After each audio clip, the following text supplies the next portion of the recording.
You may be seated. Good afternoon. I'd like to welcome you to our campus today for this presentation for Carter Nolen, his senior thesis project. He's been my senior assistant this year, and it's been a blast to be able to work with him on this. Just some introductions. My name is Jeff Patterson. Like I said, I've been working with Carter this year. Joining us on the panel today is Ms. Kara Gaines and Mr. Ron Miller.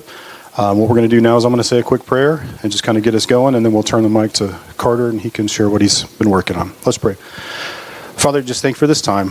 Lord, I'm thankful for Carter and for the young man that he is becoming and just all the ways that he's grown since I've known him.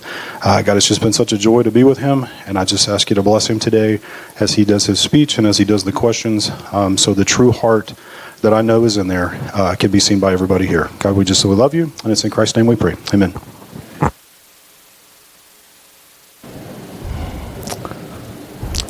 Throughout history, great leaders have shaped the world, yet leadership itself is often misunderstood. Many believed it is reserved for the select few or for those in authority. However, leadership is not about status, it is about action. The true significance lies not just in leadership itself, but in the journey of becoming a leader. This transformation is essential, not only for personal growth, but for the betterment of society as a whole. Without strong leadership, complacency takes hold, entitlement grows, and direction is lost. However, those who step into the role of leadership develops integrity, resilience, and purpose. Becoming a leader is not about seeking control. It is about influencing others through service and responsibility. It is about stepping up when it is needed most, even in the face of fear and uncertainty. So what is the true importance of becoming a leader? In MCA fashion, to answer this question, we must first define our terms. What is a leader? Throughout history, the word leader has taken on many meanings: king, boss, lord, and more. According to Merriam-Webster, a leader is the person who commands, directs, and tells people what to do. However, this definition is incomplete. A true leader is not merely someone who gives orders, but someone who influences and serves others. While directing others may be a part of leadership, it is not what defines it. Leadership is about influence, and more importantly, is about using that influence to serve. Of course, not all leadership is good leadership. Just as there is both good and evil, there are both good and bad leaders. Even a person who chooses to sit on the couch all day and persuades others to do the same is leading, but in the wrong direction. The kind of leadership that truly matters is one who uplifts and guides others towards something greater. Integrity, courage, humility, and selflessness are often seen in great leaders, but these qualities are not often inherited. They are built over time. A leader must also recognize that mistakes are inevitable, step up even when feeling unqualified, and take responsibility for their actions. George Washington embodied these principles perfectly. Despite his faults, he understood that leadership is about influence and service. As commander-in-chief, he often expressed doubts about his own abilities, yet he stepped into the role regardless. He made mistakes, but he took responsibility for them. Perhaps his greatest act of leadership was voluntarily stepping down from the presidency, proving that true leadership is not about holding on to a power, but about putting the greater good above personal ambition. He placed the needs of the nation before his own, setting a lasting example of what it means to lead with integrity and purpose. So what is a true leader? It is not someone who influences others through authority alone, but through action.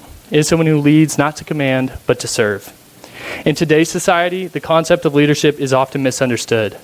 Many believe that being a leader is an exclusive position, attainable only by the select few. However, it is not just about power or status. High-ranking positions are valuable, but they do not define what it means to be a leader. So if leadership is so essential, then why do so few embrace it? One major reason is the fundamental misunderstanding of what a leader truly is. Society has ingrained this belief that leadership is reserved for those in authority, discouraging many from recognizing their own potential to lead. I saw this firsthand when I had the opportunity to interview Scott Bender, founder and owner of Cactus Wellhead. He built his company from the ground up, growing it to a staggering $1.5 billion enterprise in less than 15 years, all while keeping it completely out of debt. His success is impressive, but what truly sets him apart as a leader is how he serves his employees, or what he calls associates. At first glance, this may seem like a minor distinction, but it speaks volumes. It reinforces the idea that leadership is rooted in service and respect. Interestingly enough, even Mr. Bender initially believed that not everyone could or should be a leader. Yet as our conversation began to unfold, his perspective began to shift. This realization highlights how deeply these misconceptions can be, even among the most successful individuals. Many in position of power reinforce the idea that leadership is reserved for only the select few. They claim that not everyone can be a leader, or that leadership is for the elite. While it's true that not everyone will hold on to titles like CEO or military commander, this mindset distorts the true meaning of leadership. Leadership is not about authority, it is about influence. Yet this misconception leaves many feeling unqualified or discouraged from stepping into leadership roles, when in reality, leadership is accessible to all. Another barrier that prevents individuals from becoming leaders is greed. The desire for power, control, and attention often disguises itself as ambition, pushing people to prioritize personal gain over true leadership. Many do not even realize how these motivations shape their decisions and their ability to lead with integrity. Greed is a part of the human sin nature, making it easy to choose self-interest over responsibility. This constant struggle between ambition and service is one of the greatest reasons why so many hesitate to step into leadership. The effects of this crisis are evident. Arrogance, entitlement, and negative influence thrive when too few people are willing to take on the responsibility to lead. Many expect to be served rather than to serve, creating a culture of complacency. It is easy to remain passive, and unfortunately, today's view of leadership only encourages this mindset. But being a follower does not mean avoiding responsibility. For example, take the disciples of Jesus. They followed him, yet they also served and influenced others in a positive way. History has shown us the consequences of failed leadership. One example is found in Killer Angels, a novel which we read as juniors. The Battle of Gettysburg reveals both strong and weak leadership in action. General Jeb Stuart, tasked with tracking the Union Army, neglected his duties in favor of small victories. His absence during the first 2 days of battle left the Confederate forces blind to the Union movement, ultimately contributing to their defeat and, in turn, the loss of the Civil War. This failure serves as a powerful reminder that poor leadership has real consequences, and the responsibility of leadership should never be taken lightly. Another major barrier that holds people back is fear. Fear is one of the most powerful tools used by those in authority and by external forces to suppress both current and potential leaders. It comes in many forms. The fear of making a mistake, the fear of embarrassment, the fear of feeling unqualified, the fear of stepping outside your comfort zones. These fears are not rare. They are part of our everyday life, and they stop many from taking action when it matters the most. One of the strongest and most common fears is the fear of discomfort. People naturally seek comfort because it provides security, stability, and control. To be clear, comfort itself is not a bad thing, but when it becomes an excuse to avoid responsibility, when it stops personal growth, it leads to stagnation. The ability to embrace discomfort is one of the greatest skills a leader can develop. True leaders do not run from difficult situations. They understand that real progress often requires stepping into uncertainty. It is not easy to be the one who speaks up against the majority. It is not easy to challenge the status quo. Even something as simple as saying, hey, maybe we should not do this, can feel isolating. But that willingness to stand firm in the face of opposition is what separates leaders from bystanders. A clear example of this can be seen in the lives of Christians. Following Christian principles is not always easy. Christians are often required to stand apart from societal norms and to reject popular ideologies that go against their beliefs. This is not always easy. As Christians, our values do not always align with the modern culture, often placing us in uncomfortable positions. But discomfort is not something to be feared. It is proof that we are standing for something. And while no one should seek out discomfort for its own sake, it is an inevitable part of maintaining integrity in the face of conflict. But these challenges, these fears, should not discourage anyone from stepping up as leaders. Instead, they should serve as stepping stones for growth. By facing challenges head-on, by choosing to act despite fear, individuals strengthen their ability to lead and influence others in a positive way. Fear will always exist. It will always try to hold people back. But in the end, leadership is not about being fearless. It is about choosing to move forward anyway. One of the key resources I relied on while creating this paper was Extreme Ownership by Jocko Willink. This book delivers powerful insights, and one of its most important lessons is found right there in the title, Extreme Ownership. This radical idea that individuals must take full responsibility of their actions and circumstances, especially as leaders. Willink makes it clear. True leaders recognize their faults, take accountability, and act to correct their mistakes. This stands in direct contrast to the mindset that dominates modern society, where blame is easily shifted and responsibility is too often avoided. In my own life, I've learned that stepping up as a leader isn't always a planned decision. Sometimes it becomes necessary in moments of change. Last August, during a significant shift in my family, I found myself needing to be a steady presence to my siblings. As the oldest of 9, I had already taken on a natural role of leadership over the years. But this season pushed me to grow even more. It would have been easy to just shut down and give in to and be overwhelmed. I had many thoughts like, why me? Or, this isn't fair. But instead of giving into this victim mindset that we talk so much about avoiding, I focused on the positives and what I could do rather than dwelling in everything that was out of my control. That choice helped me grow closer to my siblings and taught me lessons in empathy, patience, and resilience. For as long as I can remember, I've been a leader to my siblings. But this experience reminded me that leadership is not just a choice, it is a responsibility. Had I chosen to give into negativity, my siblings would have been seen that example and been influenced by it. Leadership in this moment was not optional, it was essential. And this principle applies far beyond personal experience. When leaders are absent, things begin to fall apart. Not because of chance, not because of bad luck, but because leadership is a fundamental part of stability, growth, and progress. This decline in leadership is not happening by accident. It is a result of a broader social shift. We can see this reflect in themes from the book 1984 by George Orwell, which we read as seniors in HSL. While Orwell's novel presents an extreme dystopian vision, its core ideas remain relevant. In 1984, those in power manipulated the population, suppressed independent thought, and discouraged leadership. They imposed their version of reality, convincing people to accept falsehoods like 2 + 2 = 5. The goal is not just to control actions, but to take away the ability to think critically, to question, and to lead. Now, we do not live in Orwell's world, but if we look closely, we can see similar patterns. Society sends messages like, be a follower. Do not think too deeply. We will handle everything for you. Do not step up. It is not your job. These ideas create passivity and entitlement, discouraging people from embracing responsibility and fulfilling their potential to lead. The consequences of this mindset are massive, but they are not irreversible. Leadership can be restored. It must be restored. Not just for the sake of the individual, but for the strength and future of society as a whole. So what is the true significance of a leader? It is not found in titles and authority or in the power that comes with the position. It is found in the process and the decision to become a leader. Leadership is a choice. It requires stepping beyond comfort, taking accountability, and influencing others through integrity and service. Yet too many people hesitate.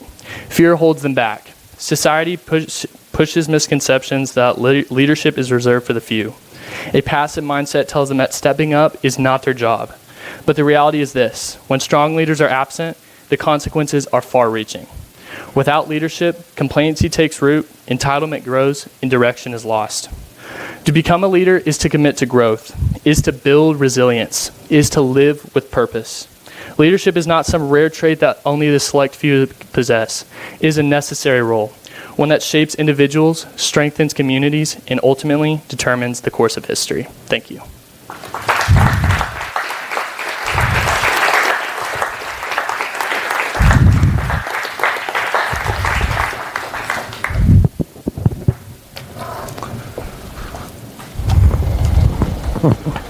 Nice job. Thank you. You glad that's over? Yes. Yes. Okay. Seems to be a pretty common answer. So I'm going to start off with the easy ones, and then we'll dive in a little bit. But tell us about your future plans. So I plan on attending the University of Arkansas and majoring in finance and competing in powerlifting. Powerlifting. Okay. Yes, sir. I don't remember you telling me about that for Arkansas. When did that come into the conversation? Roughly a little less than a month ago. I got a couple messages from their team, and I'm officially on their team now. That is awesome. Very good for you. Good. Well, not only that, but like whoop-big suey, right? Arkansas grad right here. Yeah, let's go. So that's good. So majoring in finance, that's really cool. Mm-hmm. All right. So where have you seen opportunities in your own life that you've stepped into leadership, like here at school, maybe the powerlifting team, or what other places? I would say a big one for me is powerlifting, just because that has been a huge part of my life. This year, we only had 3 seniors, Caroline, me, and Brantley, and our team grew a bunch, and we had a lot, and Riley. And we had a lot of younger students, and I found a lot of opportunities through that to lead them and influence them, whether that be through practices or meets or just if they ask questions of me when I'm walking around. Yeah, very good, very good. Have you always had a tendency to step into a leadership role, or is this something that's kind of new for you? I've always had like kind of this, like, it was more of a choice and a necessary role with me being the oldest of 9. But I don't think this choice to always step into leadership was always there. I think that really kind of developed over the course of me being at MCA and like funneled through all kinds of leadership roles, like being in RT, being on sports teams, and all kinds of other stuff like that. I think that's kind of where it sparked, probably around my freshman or sophomore year. Good. Yeah, I'm curious because do you remember algebra fun class back when you were in 8th grade? First class I had with you. Yeah, Algebra 1. Your first math class. Would you say that you were a leader in that class? I think no, I mean, I was an 8th grader. I also didn't really have this kind of idea of what leadership was. Right, I think back then I wouldn't have thought I was a leader. I don't think I was a terrible kid, so maybe I was influencing others well, but I think I was more led by the people around me because I was completely new to the school. I knew people, but I hadn't seen them in, gosh, I don't know, like 6 years. So, yeah. Yeah, no, you were a great student. You weren't a terrible kid at all. I'm just thinking back to 8th grade Carter. Do you think, if you were to think about that kid, would you have pictured yourself where you are now? No, not a chance. I never would have thought I would ever do powerlifting. I didn't even know it existed at that time. And I think I would have been, related to my family as the oldest. I think I would have, eventually kind of stepped into that role as things started to change in my family. But, I don't know if I would have seen myself kind of having this idea and being like how I am back then. So. Yeah, it's kind of fun to see people grow, right? Mm-hmm. Yeah. Okay. So I got a few questions for you. We've talked about them a little bit in our time. We've talked about how personality or our wiring, how does that influence it? Like extrovert versus introvert, outgoing versus shy. Does that play into being a leader at all? Yes, I think those qualities, like having certain things like patience and discipline, which I think that's developed over time. I think those things are helpful, and they kind of help guide us to that kind of stage of leadership. I don't think they're what define leadership itself. I think they're qualities, but I think for the most part, things like that, a lot of time they're built over time. You're influenced by other people, and you develop those through that. When it comes to, I don't know if this is your next question on introvert or extrovert, I think when it comes to those things, I think they make the process harder or easier, but I don't think they determine whether you can be a leader or not. Gotcha. Yeah, my next question was kind of along that lines, but is that something that we can use as an excuse to not step up? No, I completely disagree. By choosing not to step up, you are influencing every introvert that you know to do the same. Right. So either way, you are leading, not through what I am trying to talk about, but you are being a leader inevitably. But I don't think those things should ever be an excuse. When you make those kind of things your identity, you start to make excuses and then fall into this kind of like victim circle. Yeah. So as I was thinking through it, like just some examples of maybe some leaders from the Bible that were hesitant. And I think we mentioned it when I talked to you the other day, but Moses, Gideon, like you remember Moses had his own speaker, fearful, right? And so he had to have his brother go and be his mouthpiece for him. Like he gives him the words. And I went back and I looked at the story of Gideon again, and I found it really interesting that he's hiding from the Midianites when the angel shows up, and the angel speaks to him and he addresses him as mighty warrior. And I got to thinking about that as like, do you think it would make it easier for us to step into leadership roles if we could truly see ourselves and believe that we are who we are, like the way God sees us? Because obviously God saw Gideon as a mighty warrior, not a frightful, not as a person who's hiding.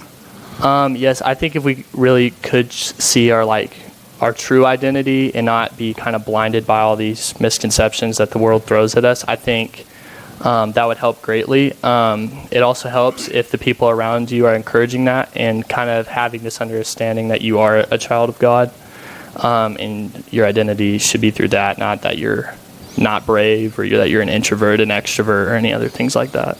Right. So, okay, so you use Jeb Stuart as an example of bad leadership. Is there an example of good leadership in that same battle? Yes. So there is a individual, and his name is Pickett. I forget his last name, but That is his last name. it is or I forget his first name. George. And George Pickett. And basically what happens is they're being attacked, and he is not the bravest, the most courageous, the greatest leader out there on it. And in some cases he was a coward. But whenever it came down to it, whenever all the people around him were being shot at and all hell was breaking loose around them, he chose to stand up into this leadership role and lead what's called Pickett's Charge, which is basically they all stood up and just charged directly at the enemy despite the odds, which ended up scaring the crap out of the enemy, which greatly helped them in winning the battle. Yeah. Okay. So, next question, and then I'm going to pass it on. I want you to listen to this list of character traits. Okay. Respectful, takes initiative, effective communication, adaptability, responsibility, humility, active listener, constructive criticism.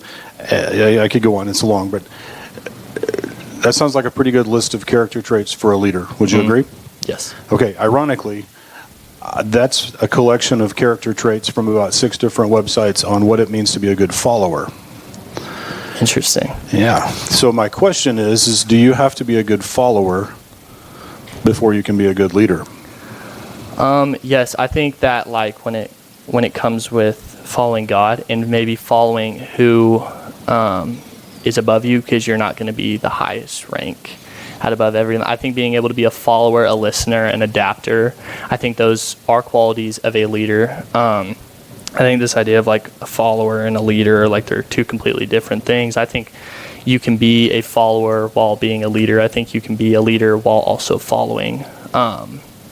Because like in the military, you have like these super high ranks which you are to follow orders from. You are to follow their command. But I think you can still be a leader in your own platoon, your own squad, your own group, and be influences to them. And through that kind of stuff, yes, I do think that. Yeah. So what do you think? Like, where does the difference come? If they're the same character traits, like, is there a difference in a follower and a leader? Yeah. I think that's a tough one. I think you can be a leader. Like, are you trying to ask like what's the difference between a follower and a leader? Yeah, kind of. That's tough. Yeah, give me a minute. And there may not be. You might have hit on it already a little bit because you said that you can be a leader. I don't think there's a huge difference. I think you can be both in both worlds. I think you can do both at the same time. You can be being a leader doesn't mean I'm not going to follow your orders. I'm not going to follow anyone. I'm not that whole thing where you have arrogance and all that. I think you can be both and then influence others well through that. Yeah, right. Very good. All right, I'm going to pass. Awesome. Oh, hello. Hello. Glad we're here. I'm glad to be on your panel. All right. You stated that leadership is not merely about authority, but more about influencing others. When you first came to the upper school, had a little bit of stint of grammar school, and then came to the upper school, was there someone here who influenced you? Who do you think influenced you the most initially? Oh, gosh. Anyone? Anyone. It could have been on campus, off campus, another student, your RT leader. I think someone would who influenced me a lot would be like Nathan Swallow. I was pretty close to that whole group of friends, and we hung out a lot. And I always thought he was kind of like what an ideal leader was. And of course, he had his faults and everything, but I think he understood well that leadership is about influence and the importance of influencing the younger classmen. And I definitely was influenced by him. Some of why this topic came into my mind was because of him and because of like court and all of them, I think they showed very well of what it means to be a leader and kind of have these traits. So I think that was probably two people who really influenced me.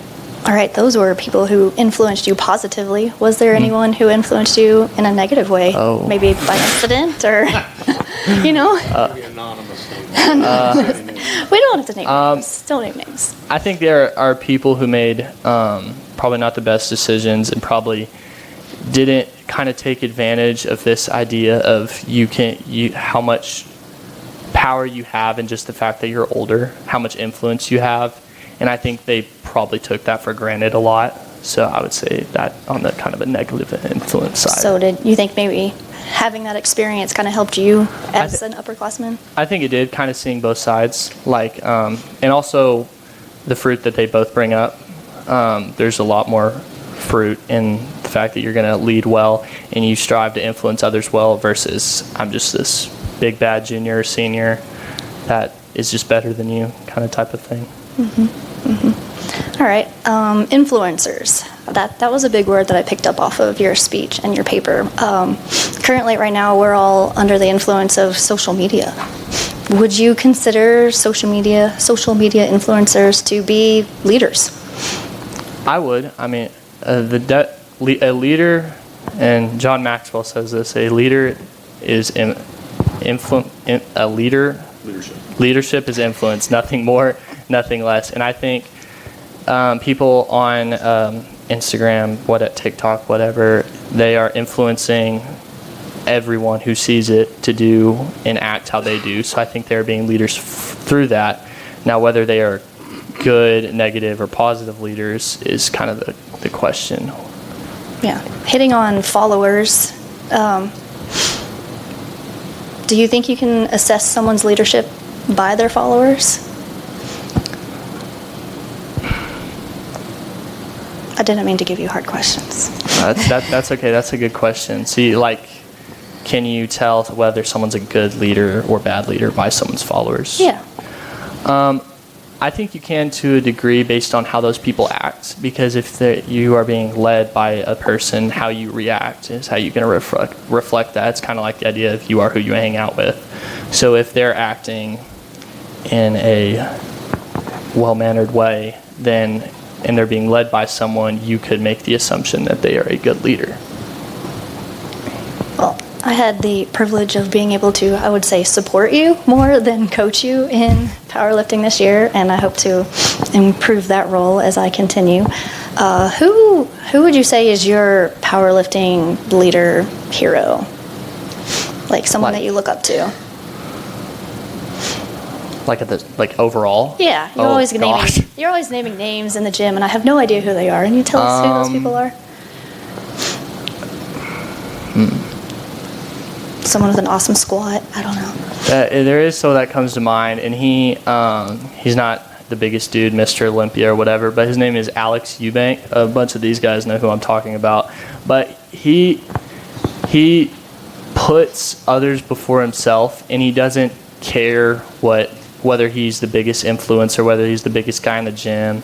He values what we value, Christian values, and he strives to not put the gym before his relationships, is what I've seen. Of course, I don't know him, but from what I've seen, that's how he acts. He's not trying to show off all the time. He's very humble, and I would say that's a guy that I would look up to in powerlifting. You completely answered in the lifting world. You completely answered my next question. Was do you think he made a conscious effort to be a leader? I think he absolutely makes a conscious effort, because it is so hard to maintain that kind of humbleness and integrity, especially when millions of people are looking at you and following you around. I think that's very difficult, so I think he definitely does make a conscious effort. I love that word, humble, for a leadership. We'll see that more as our questions go on. I think that was most for mine. I had a lot of questions, but I'll pass it on. Well, thanks, Carter, for a great paper. Thank you. It's a shame you're going into finance, because you're a really good writer. So, do you enjoy writing?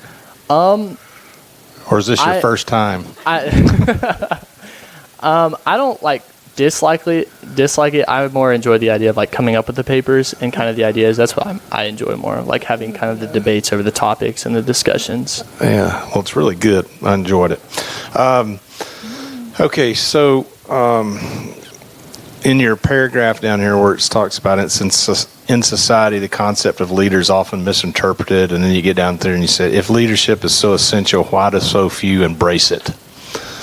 And you go on to say one primary reason is the widespread misconception of what leader truly is. And I just write out to the side, really? Do you really think that's what causes people to not embrace leadership? Or do you think you hit on it in other parts of your paper? So my question is, what do you think is really the essence of why people don't want to lead? I think, especially in today's world, people really, one, they don't recognize that it's necessary. Two, they don't know what it is. And three, a lot of people just don't want to. They don't want to be in discomfort. They don't want to do hard things. And that's just the reality of it. Is today's society is kind of, we'll do everything for you. So don't do anything. Don't think too deeply. Mm-hmm. And I think that's one of the biggest problems why so many is we've gone from we don't know what it is now to we don't even want to do it. Yeah. And ultimately you hit on it is fear, right? There's this fear. Do you think the society that is constantly holding you under a microscope about taking leadership, do you think that plays a part in it? I think so. I think there's people in power in all sorts of aspects of life where they're greedy and they don't want to give it up and they don't want to share. So they are willing to go as far as they possibly can to prevent other people from being leaders as well. Yeah, it's a really tough situation because you really are. It doesn't matter what choice you make. If you're a leader, you're going to get bombarded. And I think those people, they understand what I'm talking about. They understand that leadership is influence. The only problem is they abuse it. Yeah. Moving on, it says you talk about here that really leadership is accessible to all. At the end of one of your paragraphs, and you talk about this misconception that people can't lead or there have to be a special person to lead. In Romans chapter 12, it says, it kind of gives a list of all these different spiritual gifts and things. And then it says, to those who lead, do it with diligence. Kind of implying that there are some people who don't lead. Mm-hmm. What would you say about that? Do you think? What do you think he's talking about there when he's saying that? I think it may mean kind of like a specific position, whether that's a preacher, someone in the military, whether it's something like that. I think everyone can lead to a degree. Now, this doesn't mean you're going to be the owner of the company. You're going to be this, but I think in the end, everyone can lead. But that doesn't mean you're going to have this big title. Yeah. And it also states later in scriptures as like, do not become teachers. Not every one of you should teach. What do you think that means? I think that kind of points out that everyone's going to have different gifts. You're not all going to be the same thing. You're not all going to be the president. You're not all going to be this. But everyone has their certain gifts, and it's kind of whether you recognize to use them to lead and through that. And I think it hits on what you talk about is as being an influencer. If you're going to teach, it's a lot of responsibility because you're going to actually influence another human soul to do things a certain way, whether good or bad. Yeah. And so it's a big responsibility. And I think they're just like he's saying, take this seriously. Don't neglect your ability. Don't abuse that or be aware that this is when you sign up to be an RT leader here, it's a lot bigger deal than what most people think and what we even think. There's a spiritual thing going on here to where you're influencing some 7th, 8th, 9th, 10th grader that is a person that's going to go out there and make decisions, and hopefully the Nathan Swallows or whoever has helped you get a glimpse of making good decisions as opposed to bad decisions. I want a couple other questions here. You also say leadership is not merely authority, It is about influence. What I think about Jesus when he says to the disciples, when he sent them out, all authority I've given to you. Now go out and make disciples, other disciples. So how can authority be a good thing? What role does authority actually have in leadership that's positive? I think authority and influence, I think the difference is authority is something that has been given to you. And God can bestow authority to the disciples to preach the gospel.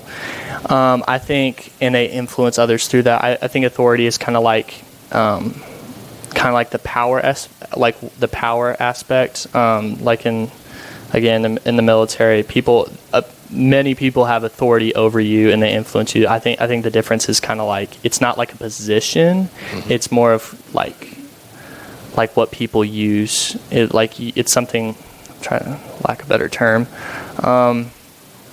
It's kind of like the power that you have through leadership. Yeah. What do you think? What's the correlation between meekness and authority? Do you know what? Define meekness. Do you know meekness? So power under control.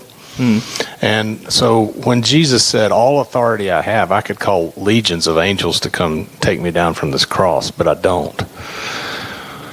How do you see a correlation between understanding that you have complete authority, but not abusing that authority?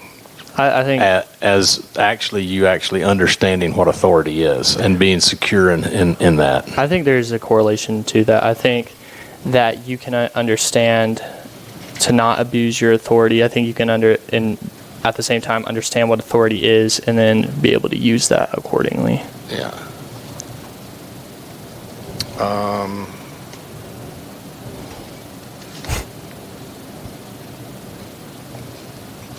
Here's just something that Mr. Westfall and Mr. Patterson and Mr. Fithian and I read a book and then discuss it. And the book we're reading now, it has a lot to do with the topic of your leadership. And one of the things that hit me in this book was Jesus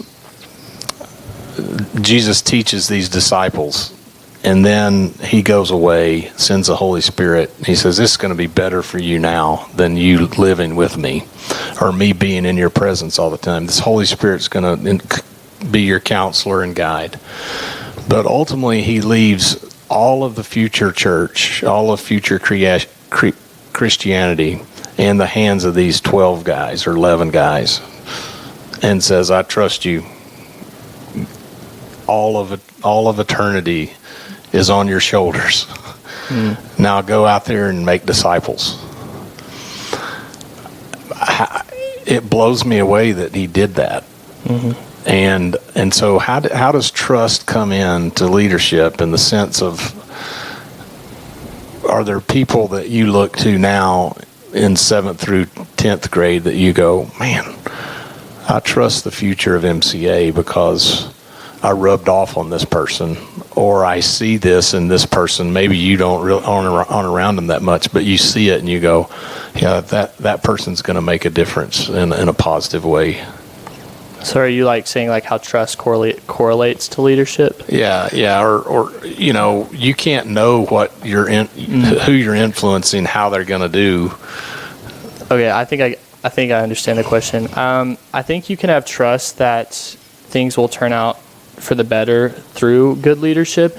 I think because Jesus, God, the disciples, all those people are great examples of that, and yet they didn't have the greatest endings, but I think they had the greatest outcomes. And I think you can be certain that through good leadership, you can have trust that there is a better outcome.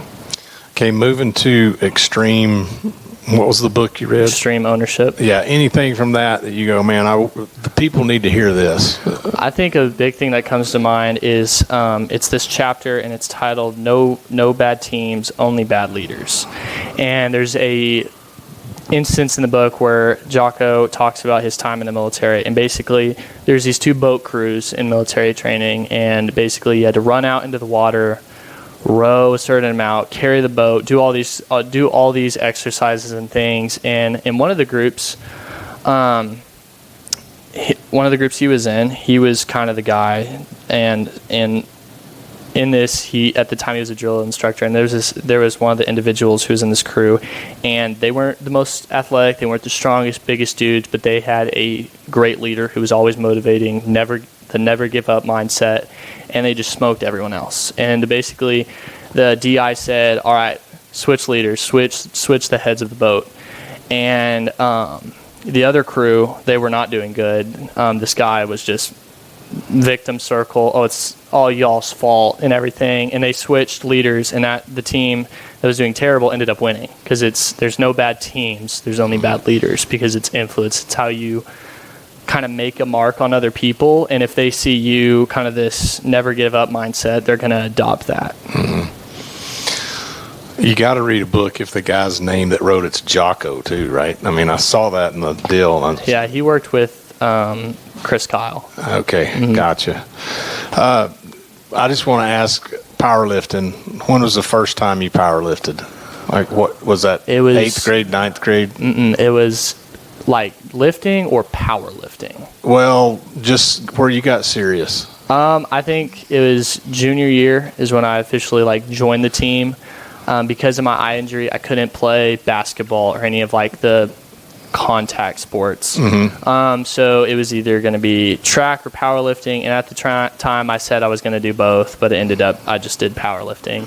And I got into it, and I had already been lifting with some of the guys before, and we love it. We go every day, and we had been seeing a lot of progress, and we all hopped into powerlifting, and we just loved it. And after that first meet, that's when it just kind of kick-started. So the first time you competed, how much did you bench press? Oh gosh. I mean, do you know Mr. Bowden? Like 255?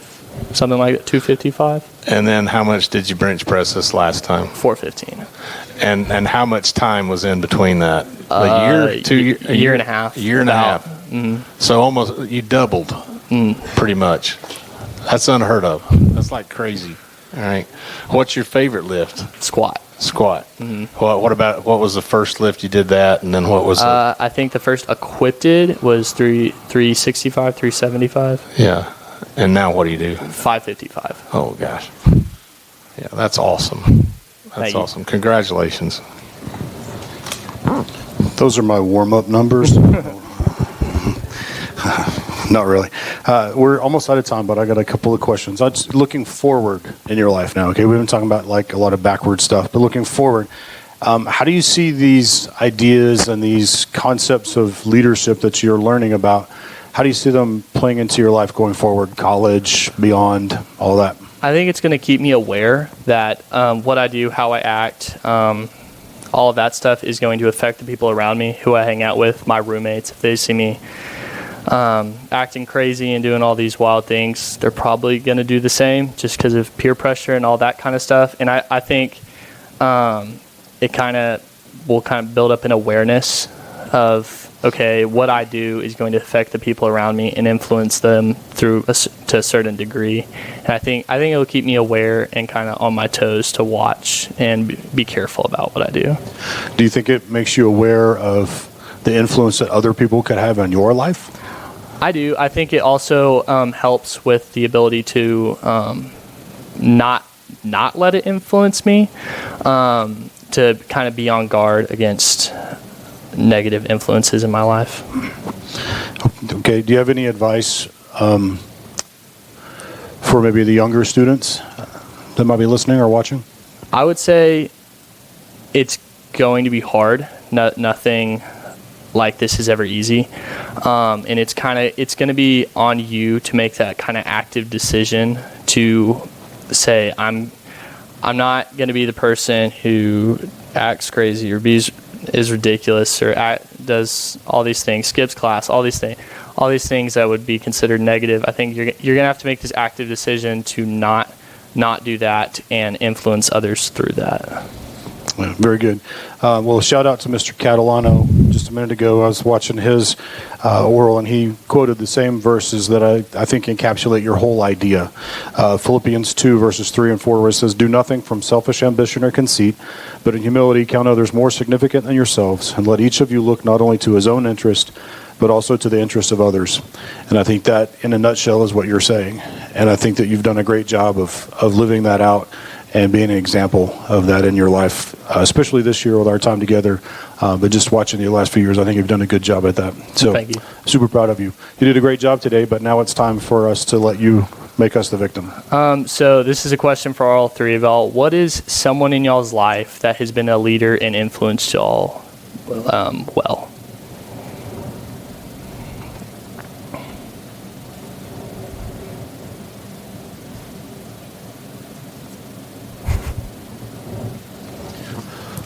I'll go first. My high school band director, his name is Charles Nail, was a profound impact, or had a profound impact on my life. He was the high school band director for my older brothers as well.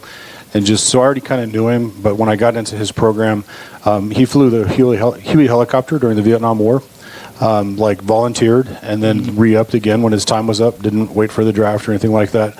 And he was super strict and super hard, but he was just driven to be great at what we did, and he pushed us super hard. He never, ever, ever let us settle for anything less than our best efforts, and he never let us believe there was something we could not do. He always put things in front of us, goals or music or whatever, that as I got older and got into the profession of being a band director, I'm like, he was crazy to even put that in front of us, but he never ever let it be something that he thought we couldn't do. He never let us second guess anything. He always gave us confidence just by what he Can't, never could. Yeah.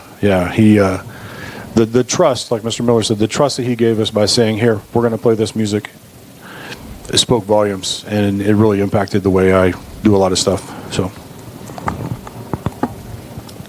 I would have to say the person who influenced me the most, and I probably tell this story a lot to my students when they ask me why I do what I do, was my junior high science teacher. That person, her name was Mrs. Hahn. I lived in Maryland at the time, Navy brat. I moved around a lot, so went to a lot of schools.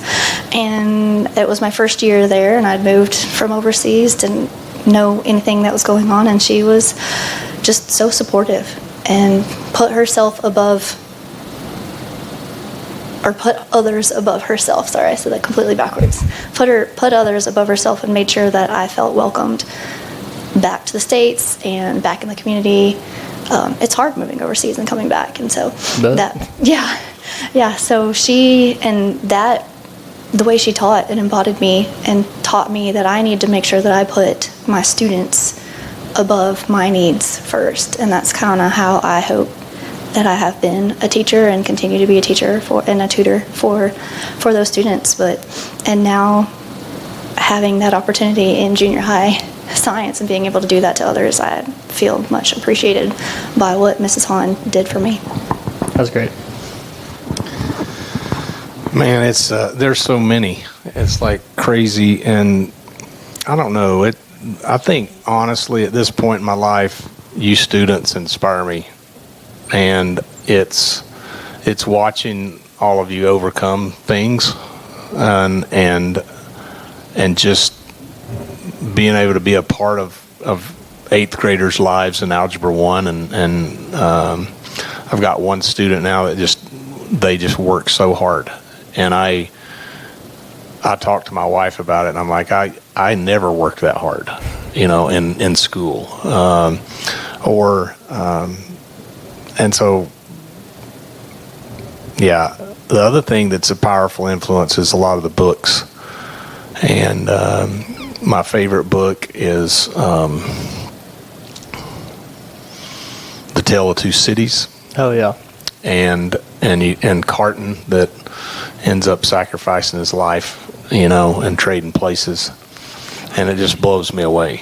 And I always put myself in the hero's role of the book, when I'm reading it, and I just wonder, could I do that? And but this paper inspires me.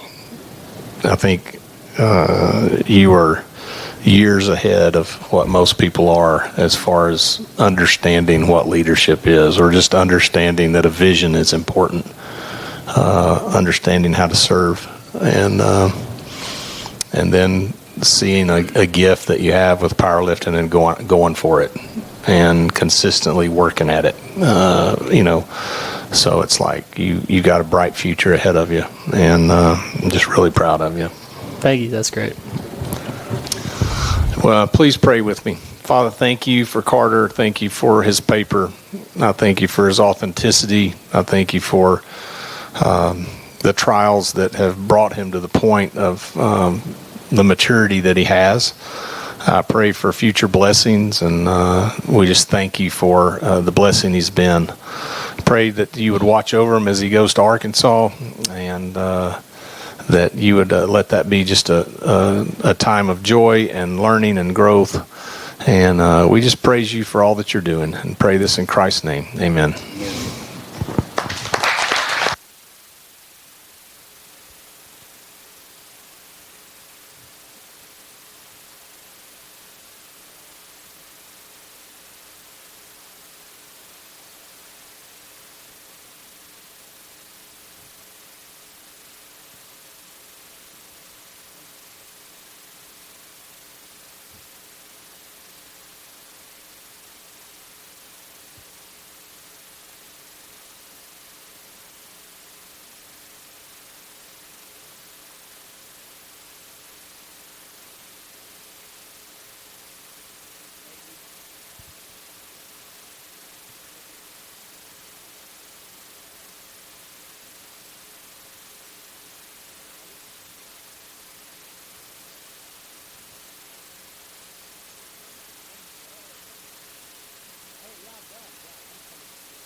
Thank you.